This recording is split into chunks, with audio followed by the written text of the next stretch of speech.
On this episode, I deliver my best performance in a long time.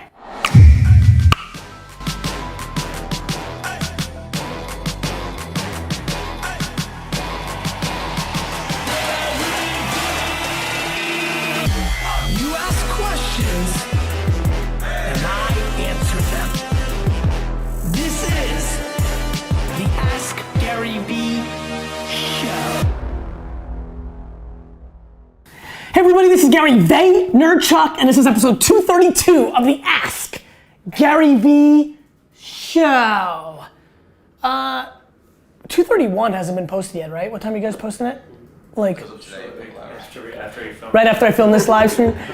So I know we've been a little bit of hiatus. Just to clear the air for everybody, DailyVee has not replaced Ask GaryVee.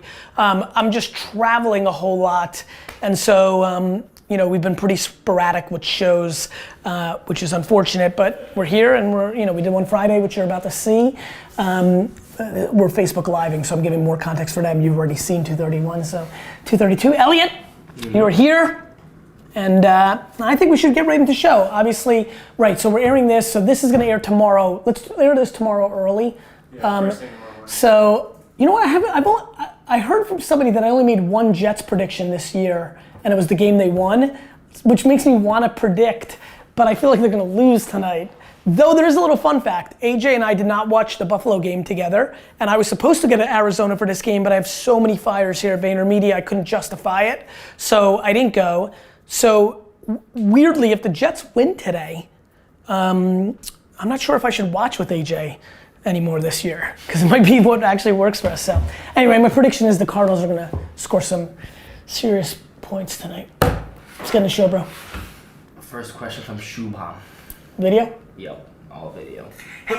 Hey Gary, this is Shubham from MailJet. I have a question for you today is how important were your selling skills as an entrepreneur, and what are the different things that make you improved as a salesman? Thank you very much for answering. Love your show. See ya. Shu, thank you so much for loving the show. I love you back. I think my salesmanship was the first raw talent that I understood in my life. It has been the bedrock of my existence. The unbelievable reason that VaynerMedia is what it is today has a lot to do with salesmanship. It is massively important when you actually, it's really funny, when you actually sell something, having sales skills is extremely important. So many of you are going to fail in your business because you underestimate salesmanship as a core tenet when you're trying to sell something. Many of you make the nicest thing, the coolest thing. It's why artists starve, because they can't sell. Like, selling is real. I think it's been an enormous part, and I think the thing that's made me better through my career is experience. You know, like, experience is a real thing. Like, us youngsters, we want to think it's not, and I really, you know what's funny? I put us youngsters because I think of you as a great youngster.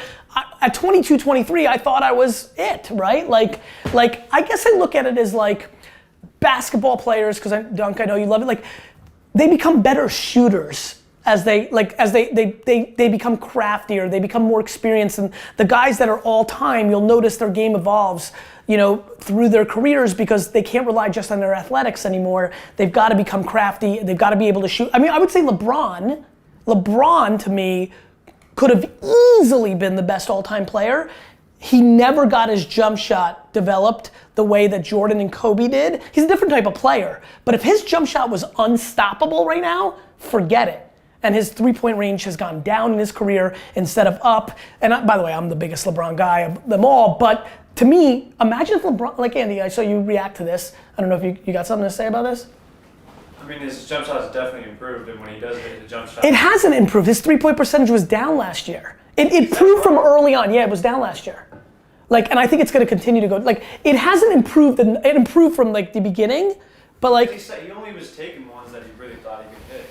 I mean, he's such a complete, you know what's tough to analyze, to that point, it's tough to analyze LeBron because he's such a all-around player. He doesn't need to score, but anyway, nonetheless, the bottom line is the 22-year-old me would be disappointed right now if he saw the 40-year-old me in salesmanship, because he would have realized, he's picked up some shit along the way that I didn't have just from my natural skills. So the answer is unbelievably, and if you're watching right now and you are building a business and you are not a natural born salesperson or are great at it, and you are self-aware enough to know that, you need to either get a family member, aka these guys, like really in your inner circle that are gonna be there long term and allow them to, or even bring in a partner. It is that important.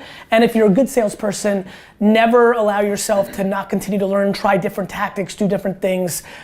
Experience has made me better. I like where this show's going. Good. It's Why? gone down every year since 2012. Give me some love for that. Pretty impressed, right? Yeah, and I'm telling you, if his shooting percentage has gone up from 13, 14, and 15, he'd be unstoppable right now.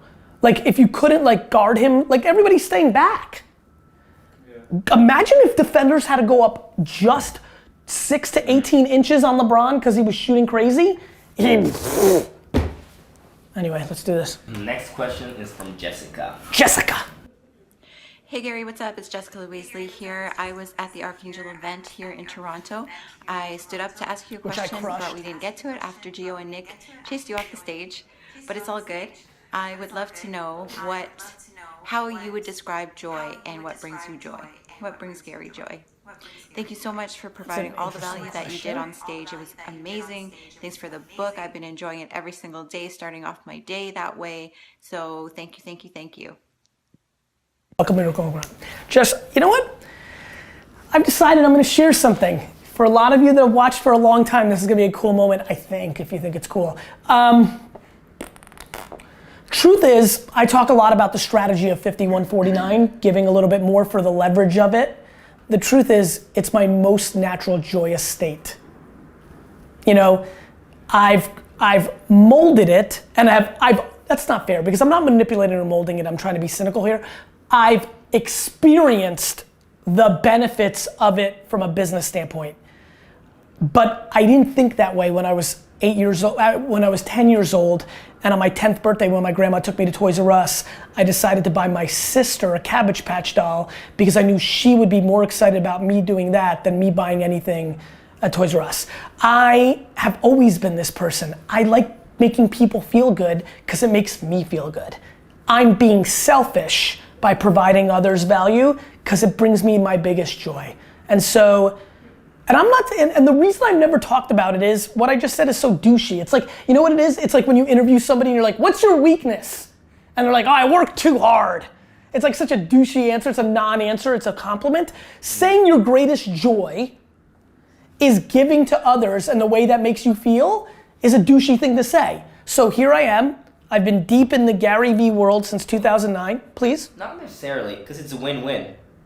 It is a win-win, but it's like, the reason I've never really gone there, and I don't even know why this question made me feel like I've now went there, is, yeah, I mean, of course it's a win-win, but I'm always conscious of everybody watching. So for example, this weekend, I don't know if any of you guys saw, go on my Facebook feed if you didn't, if you're watching on YouTube, I posted a video of me garage selling this Saturday, and I showed some stuff, and it was a really fun day. But because I will, and we already talked about that this Saturday, get ready for it. But I don't show my kids, so I wasn't really able to film all of it. There were people who thought I staged it. Did you see this? There were people who said, oh yeah, right, you can't bullshit a bullshitter. I'm like, this fucking, I mean, if you can't bullshit this bullshitter, I'm gonna fucking, the cynicism is so wild. So wild. Like, do you really think with everything I've got going on in my life and the leverage and all the good stuff, that my new plan was, you know what, this Saturday I'm gonna trick people. I'm gonna go to some store and buy things and make, like, what is the matter with people? Then somebody else was like, what is this all leading to?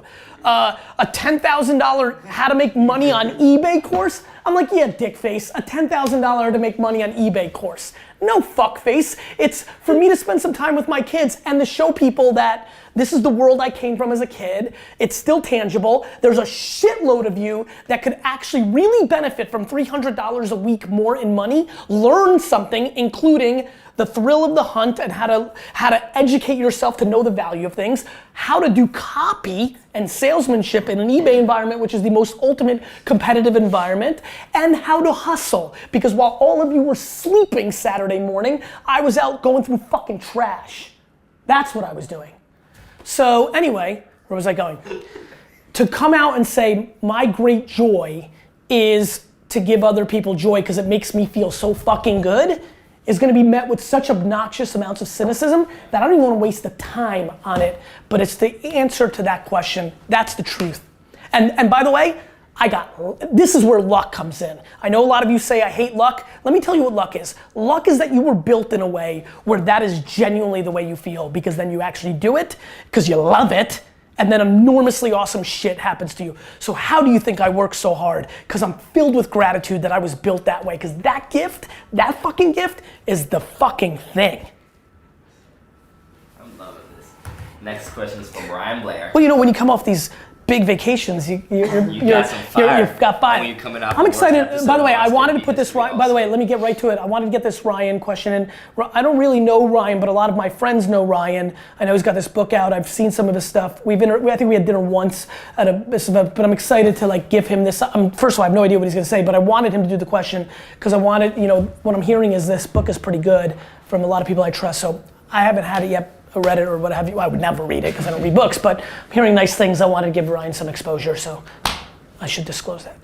Yo, Gary, prepping for our conversation here today. As you know, I got my book coming out, Rock Bottom to Rockstar, and so I figured I'd ask you questions around this framework. What did you do to get through your personal rock bottom moments to become the rock star that you are? I'll stop right there. Who did you surround yourself, work with? Sorry.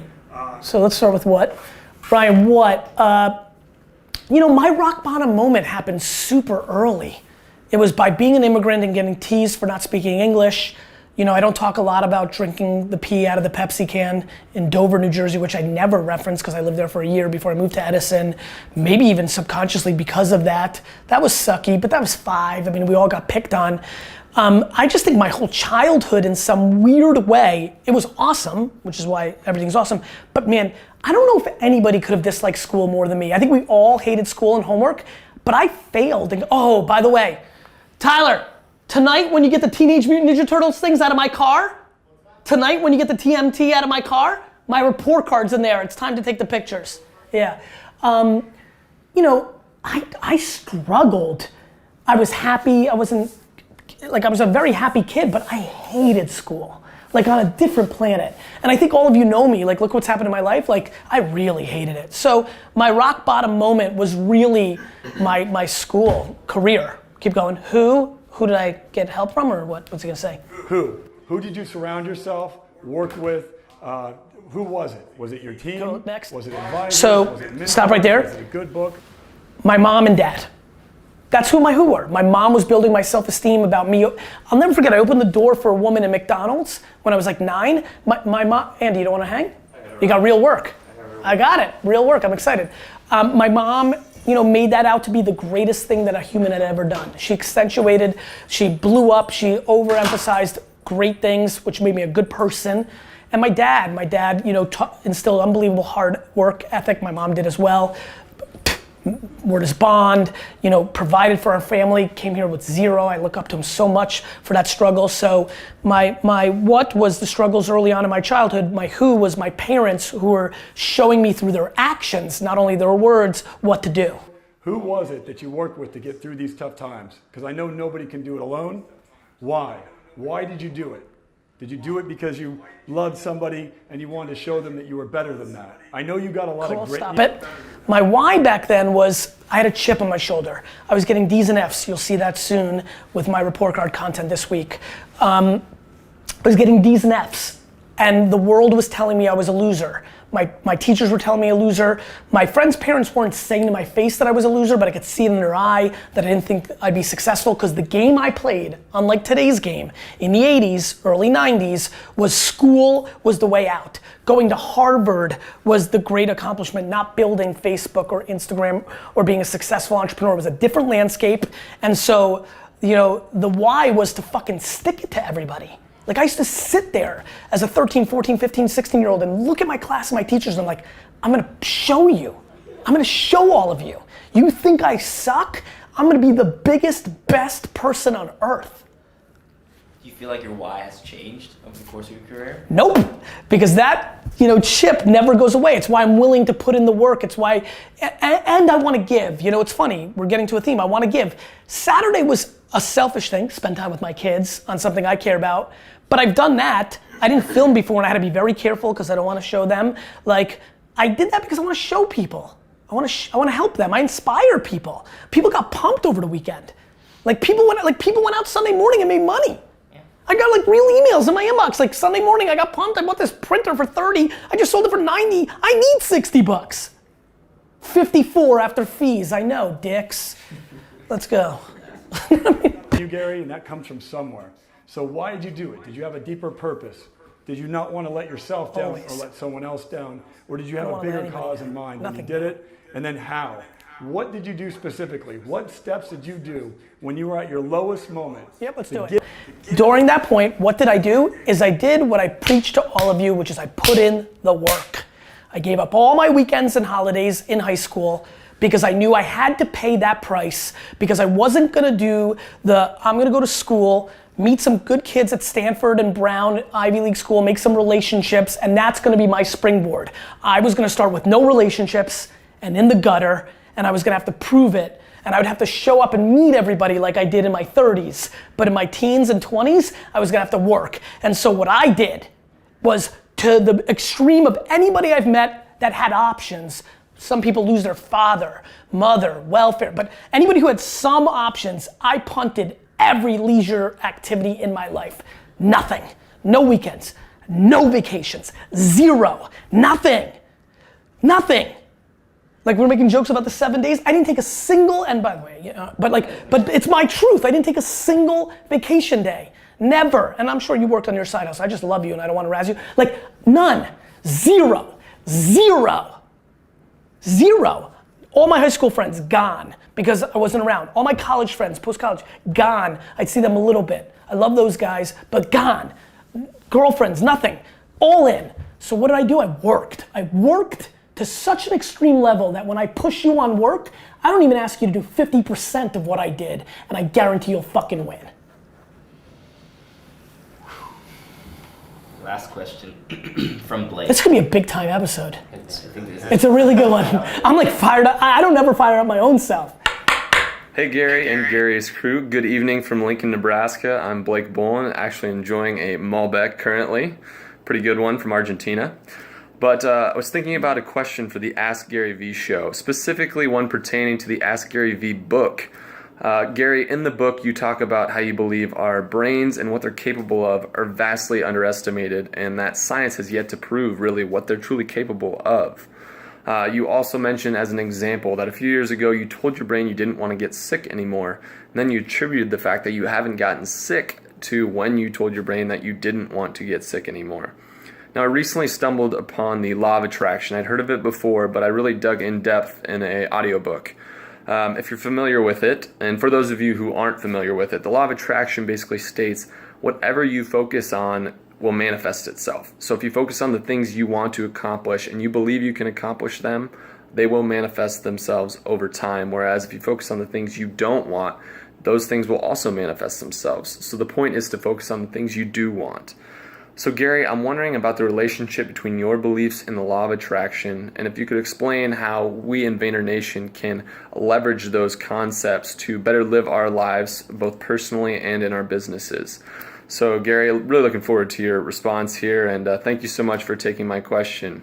Godspeed. Blake, it's a really interesting question. Yes, I believe in some of that stuff, and I don't know how much the law of attraction is different than The Secret. Sounds very similar. These books sell like crazy because boy, does it sound super fun right now. If you're sitting on Facebook Live or watching episode 232, is that what we're on?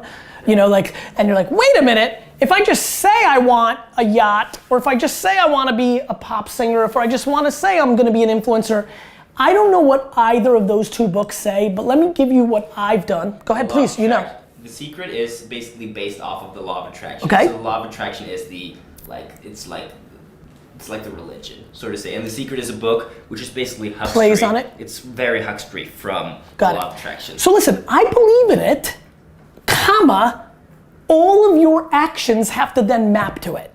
So like it's clouds and dirt. That's my version of it. I don't know if anybody talks about the dirt. I do.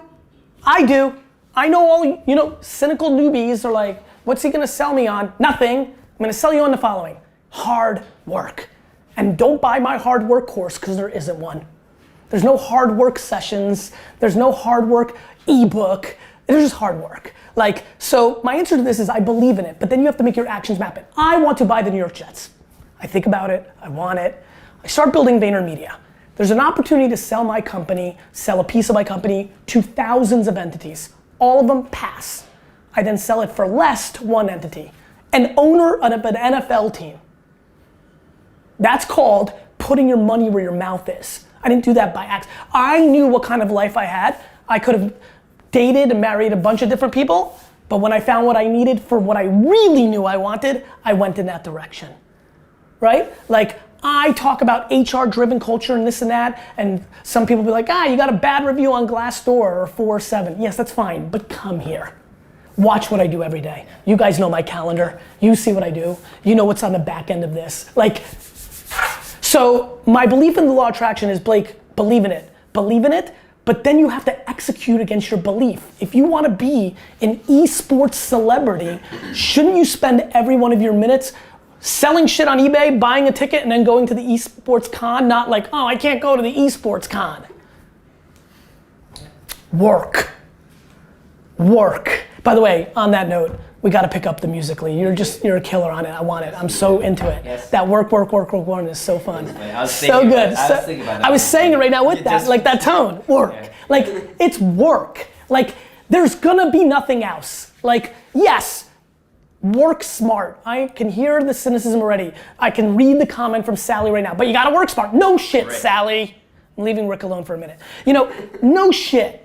Yes, it's better to have a better strategy and to work smarter. But here's the punchline. Nothing happens without it. And I mean a lot of it. And the more you want, the more work you gotta put in. The bigger your ambition, the more you gotta punch that clock. And you gotta give up shit, fun and leisure and laziness and rest and all of it. So my belief is it's real. I live it. But my actions map to it. It's like intent. I talk a lot about intent. Some of the people internally razz me about it. They're like, yeah, cool, but intent without your backing up the actions is whack. And I'm like, I respect that. But it starts with intent. So I believe it probably starts with visualizing what you want or the law of attraction or saying it or putting it in the universe. Fine. I believe in that. I live it. The problem is I disproportionately out-execute everybody else I know that talks about it and then does nothing about it. You know how many of you tweeted me that you're gonna buy the Cavs or the Dolphins or the Rams? People tweet me all day long that they're buying another sports team. And then I go look at what they're doing. I'm weird. Just let's establish something. I'm very weird. I'm so broken in the way that I'm so utterly competitive that I'm like, I live for it. I live for competition. And so when somebody tweets me that they're gonna buy the Rams first, I waste 7 of my minutes auditing their lives. Let me tell all of you something right now. I haven't seen the person that's buying the Rams before I buy the Jets. People like to talk. Show me. Because that's the best part. Because when you live on execution, all those days you have where people say you're staging garage sales, or you're not gonna do this, or you're not gonna do that. You know what the best part is? 2023. 2023. Because then you get to say, now what? And 2047. That's more fun. I'll let you guys all debate and pontificate, and I'm gonna do it too. We're all talking. I just wanna rewatch these videos and comments. Let's go read everybody's comments that I could never build VaynerMedia. Let's go read everybody's comments that Wine Library TV was a farce. Let's go read all those comments that I'm a flash in a pan. Let's read them all. Let's fucking read them. Question of the day. What gets you going? What motivates you? You keep asking questions. I'll keep answering them and executing on them for fucking ever.